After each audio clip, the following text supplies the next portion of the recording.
এ পর্বে চলুন আমরা আমাদের মেনুর স্টাইলিংটা কমপ্লিট করে ফেলি, যেটা আমরা বিগত পর্বে বলেছিলাম। তার আগে আরেকটু কাজ করে আসি, আমরা ফন্ট সাইজটা আরেকটু বড় করে দেই, তাহলে আপনাদের দেখতে আরেকটু সুবিধা হবে আশা করি। ফন্ট সাইজ এখানে 18 রয়েছে, আমি এটাকে 22 তে চেঞ্জ করে দিচ্ছি। ওকে, একটু বড় বড় করে লেখা দেখাক। তো এখন আমরা আমাদের কোডে একটু ফেরত যাব এবং আমাদের যে মেনুটা রয়েছে সেই মেনু এরিয়ার মধ্যে এখন আমাদের মাউসের কার্সরটা রাখবো।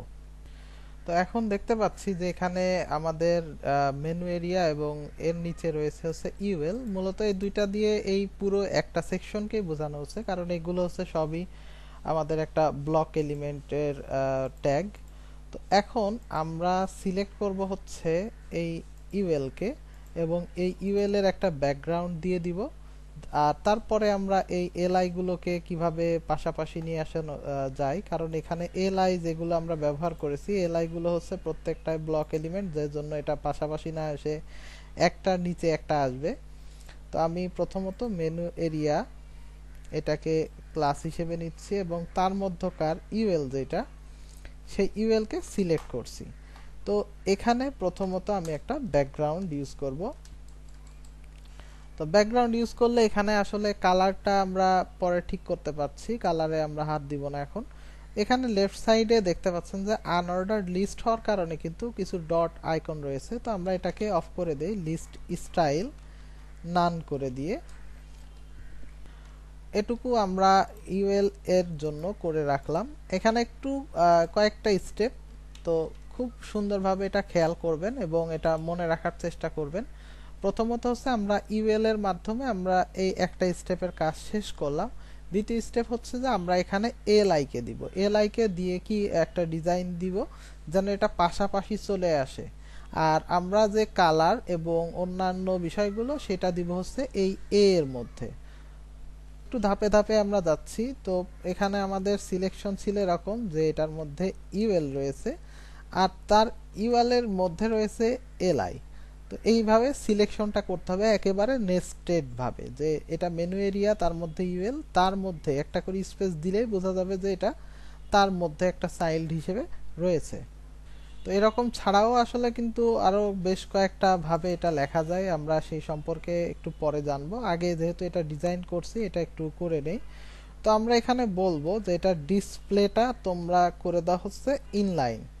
যখন এই কথাটা বলবো তখন কিন্তু এটা অলরেডি ইনলাইনে আমাদেরকে নিয়ে চলে আসবে। তারপরে বললাম যে এটার প্রত্যেকটার বর্ডার হবে রাইট সাইডে। তো এই রাইট সাইডের বর্ডার দিলাম হচ্ছে 1 পিক্সেল। এখন আমরা ড্যাশ না দিয়ে ডটেড ইউজ করব, ডটেড।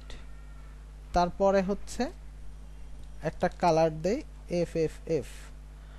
তো এই পর্যন্ত দেওয়ার পরে আমরা এটা কপি রুল এবং আমাদের কোডে এটাকে পেস্ট করে দিচ্ছি। তো আমাদের কিন্তু এটুকু এবারও লাগবে, তারপরে আমরা এ দিব, অর্থাৎ আমরা নেস্টেড ভাবে যেহেতু কোডিংটা করছি, একটার মধ্যে যে আরেকটা রয়েছে এটা ঠিকঠাক ভাবে এজন্য বসায় দিব। এখন আমরা এ কে দিব হচ্ছে কালার, কালার দিলাম হচ্ছে সাদা। তারপরে এটা টেক্সট ডেকোরেশনের যে কথাটা বলেছিলাম যে এই যে আন্ডারলাইন হয়ে থাকছে এটা যেন না থাকে, এজন্য আমরা এটা করে দিব হচ্ছে নান। তারপরে আমরা এটাতে একটা প্যাডিং ব্যবহার করব, 5 পিক্সেল উপর নিচে, 10 পিক্সেল দেখা গেল পাশাপাশি যদি আমরা দেই তাহলে কেমন আসে। আচ্ছা, তো এক্ষেত্রে আমার মনে হয় যে আমরা প্যাডিংটা আরেকটু বাড়ালে ভালো হয়। এবং এক্ষেত্রে দেখতে পাচ্ছেন যে আমি উপরে নিচে প্যাডিং যতই বাড়াচ্ছি কিন্তু এটাতে রেজাল্ট আসছে না। এর কারণটা কি? এটার কারণ হচ্ছে আমরা এটাতে কোনো ডিসপ্লে ভ্যালু দেই নাই। এখানে আমরা যদিও প্যাডিং দিচ্ছি কিন্তু এটা এইজন্য উপরে নিচে চলে যাচ্ছে। তো এখানে আমি এইজন্য বলবো যে এটা ডিসপ্লে ইনলাইনেই থাকবে কিন্তু এটা ব্লক হয়ে যাবে, অর্থাৎ এইটা যে জায়গাতে আছে ঠিক সেই পরিমাণ জায়গাটা এ দখল করে নিয়ে নিবে। অর্থাৎ এখানে আমরা যদি শুধু ব্লক দিতাম তাহলে কি হয় একটু দেখেন, যে এখানে আমরা যদি শুধু ব্লক দিতাম তাহলে এটা কি করতো, যে প্রত্যেকটা এ হচ্ছে তার জায়গাটা পুরোটা নিয়ে নিত। অর্থাৎ ব্লক অর্থ হচ্ছে যে সে তার মতো করে তার যে এরিয়া সেই সোজাসুজি আর কাউকে আসতে দেবে না। এখন এই ক্ষেত্রে যদি আমরা উইডথ দিয়ে দিতাম যে এটার উইডথ হচ্ছে 100 পিক্সেল, তাহলে সে আবার কি করতো, এরকম রাখতো। তারপরে আমরা যদি এটা বলতাম ফ্লোট লেফট, তাহলে দেখা যেত এটা পাশাপাশি এরকম নিয়ে আসতো। কিন্তু আমরা এইটা করব না, আমরা এইভাবে দিবও না, আমরা ডিসপ্লে ইনলাইনে রাখবো, কিন্তু এটার এলিমেন্টের যে প্যাডিংগুলো এটা যেন পাশাপাশি আসে, সেজন্য ব্লক এরকম রাখবো এবং এটাতে যাতে প্যাডিংগুলো ঠিকঠাকভাবে পেয়ে যায়।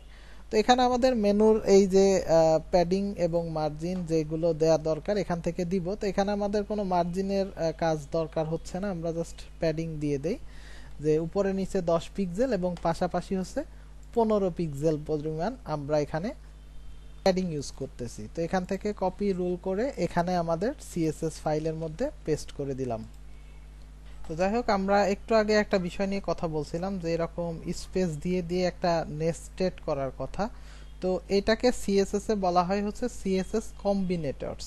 তো এটার কয়েক ধরনের কম্বিনেটরস আমরা দেখতে পাই। আমরা যদি একটু গুগলিং করি যে সিএসএস কম্বিনেটরস, তাহলে সার্চে প্রথমে দেখতে পাচ্ছেন যে একটা রেজাল্ট চলে আসবে W3 স্কুলের। আপনারা এটাতে প্রবেশ করবেন এবং দেখবেন যে শুরুতে এখানে বলে দেয়া আছে যে এটার কয়েক ধরনের কম্বিনেটরস আমরা পাই। একটা হচ্ছে স্পেস, যেটা আমরা ইতোমধ্যে ব্যবহার করেছি। এরপরে হচ্ছে চাইল্ড সিলেক্টর, এটা হচ্ছে যে গ্রেটার দ্যান চিহ্ন এরকম করে ব্যবহার করা হয়। অর্থাৎ আমরা এখানে যে চাইল্ড হিসেব করছি, দেখেন যে আমাদের প্রথমে যে HTML ক্লাসগুলো ছিল সেখানে কিন্তু আমরা আলোচনা করেছিলাম যে প্যারেন্ট এবং চাইল্ড নিয়ে। তো এখানে যেমন এটা হচ্ছে এই ইউএল এর প্যারেন্ট, এই ইউএল কার প্যারেন্ট, ইউএল হচ্ছে এই এলআই এর প্যারেন্ট। আবার প্রত্যেক এলআই কিন্তু এখানে আবার এ এর প্যারেন্ট। অর্থাৎ এই রকম ভাবে একটা ধাপ সিঁড়ির মতো কিন্তু একটা একটা করে ধাপে ধাপে এটা রয়েছে। তো এই ক্ষেত্রে আমরা যদি একটা প্যারেন্ট এলিমেন্ট এবং এখানে চাইল্ড এলিমেন্টের সম্পর্ক বোঝাতে চাই, তাহলে কিন্তু এখানে জাস্ট এরকম একটা গ্রেটার দ্যান চিহ্ন বোঝালে হবে। এটা দিয়ে বোঝাবে যে এই যে মেনু এরিয়া রয়েছে এর চাইল্ড হিসেবে যে ইউএলটা রয়েছে সেটাতে এই ডিজাইনটা অ্যাপ্লাই হবে। অর্থাৎ এখানে মূলত কোনো চেঞ্জই আপনি পাবেন না, এই যে এরকমই থাকবে এই জিনিসটুকু। কিন্তু আমরা যদি এখানে এটার চাইল্ড বাদে অন্য কোনো ইউএল রাখি তাহলে কিন্তু আর এটা তখন কাজ করবে না। অর্থাৎ এক্ষেত্রে আমরা আরেকটা ডিভ নিতে পারি, মেনু, তারপরে হয়তো এখানে একটা ইউএল এলআই, তার মধ্যে একটা এ নিব এবং এখানে একটা টেক্সট লিখলাম, টেক্সট। তো এখন এখানে আরেকটা ইউএল কিন্তু আছে, কিন্তু এটার চাইল্ড কিন্তু এই ইউএলটা না, সেক্ষেত্রে কিন্তু এই ডিজাইনটা এখানে আসবে না। এখানে দেখতে পাচ্ছেন যে এটা এখানে আসেনি। কিন্তু আমরা যদি এখানে এই মেনুটাকে কেটে দেই, দিয়ে এখানে ইউএলটা নিচে রাখি এবং সেভ করি, তাহলে কিন্তু দুইটাতে সেম ডিজাইন পেয়ে যাচ্ছে। অর্থাৎ চাইল্ডের বিষয়টা আপনারা বুঝতে পেরেছেন যে এই যে আমরা গ্রেটার দ্যান চিহ্ন ব্যবহার করছি, এটা দিয়ে বোঝাচ্ছে যে এখানে আমরা যেটা এর আন্ডারে, অর্থাৎ এই মেনু এরিয়ার আন্ডারে, এবং সেটা তার অবশ্যই চাইল্ড হইতে হবে। মানে এইটার চাইল্ডের চাইল্ড হইলে হবে না। যেমন এখানে ইউএল হচ্ছে চাইল্ড এই মেনু এরিয়ার, কিন্তু এই এলআই কিন্তু এর চাইল্ড না। এলআই কার চাইল্ড? এলআই হচ্ছে ইউএল এর চাইল্ড। তো ঠিক একইভাবে আরো কিছু এখানে কাজ রয়েছে, যেমন হচ্ছে যে অ্যাডজাসেন্ট সিবলিং সিলেক্টর। অর্থাৎ এইটার কাজ কি, এটা যদি আমরা একটু কপি করে এইখানে রিপ্লেস করে দেই তাহলে আপনারা বিষয়টা আরো ক্লিয়ারলি বুঝতে পারবেন। এখানে সেভ করলাম, করার পরে এখন এখানে আসি, এখানে দেখতে পাচ্ছেন যে কোনো ডিজাইন কিন্তু আর পাইনি। ডিজাইনটা আসলে কেন পাইনি এটা একটু আগে আমাদের বুঝতে হবে। এখানে বলা হচ্ছে অ্যাডজাসেন্ট মানে সংলগ্ন। এখানে একটু খেয়াল করে দেখি যে এখানে কিন্তু আমাদের এই যে মেনু এরিয়া তার মধ্যে রয়েছে, এইগুলোর মধ্যে, এটার পাশে না। তো যদি আমরা এটার পাশে এই যে এই কোডটুকু কপি করে এটার পাশে রাখি, অর্থাৎ এই মেনু এরিয়া তারপরে হচ্ছে এরকম একটা ইউএল রয়েছে, তাহলে কিন্তু আমাদের এখানে সিএসএসটা পেয়ে যাচ্ছে। অর্থাৎ অ্যাডজাসেন্ট অর্থাৎ একটা সিলেকশনের যে এরিয়ার কথা বলবো ঠিক তারপরেই যদি কোনো কিছুকে সিলেক্ট করতে চাই তাহলে এখানে আমরা এই যে প্লাস, এই প্লাস ব্যবহার করব। আর একটা রয়েছে হচ্ছে এখানে জেনারেল সিবলিং সিলেক্টর।